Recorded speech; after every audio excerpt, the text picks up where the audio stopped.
بسم الله الرحمن الرحيم. أول شيء نطالب من الجماهير في مدينة أبها بالحضور والمؤازرة للمنتخب، ونوعد الجمهور والشعب اليمني بالتأهل بإذن الله من المباراة هذه من أمام سريلانكا. منتخب ليس بالسهل، منتخب لديه محترفين في أوروبا.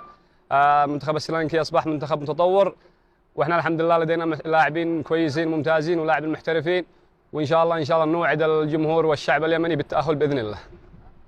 بسم الله الرحمن الرحيم. الحمد لله رب العالمين. إن شاء الله يعني المباراة هذه حضرنا لها بشكل جيد من خلال معسكر في القاهرة، والمعسكر هذا إن شاء الله يعني ولا لاعبين المحترفين خارج اليمن بيقدم مستواهم ممتاز وبيقدموا أداء ممتاز في أنديتهم.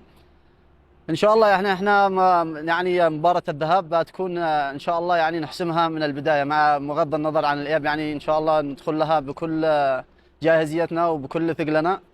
يعني النقطة هذه مهمة جدا، إن إحنا نستغل عامل الأرض والجمهور، كون الملعب ممتاز يعني يساعدنا على اللعب.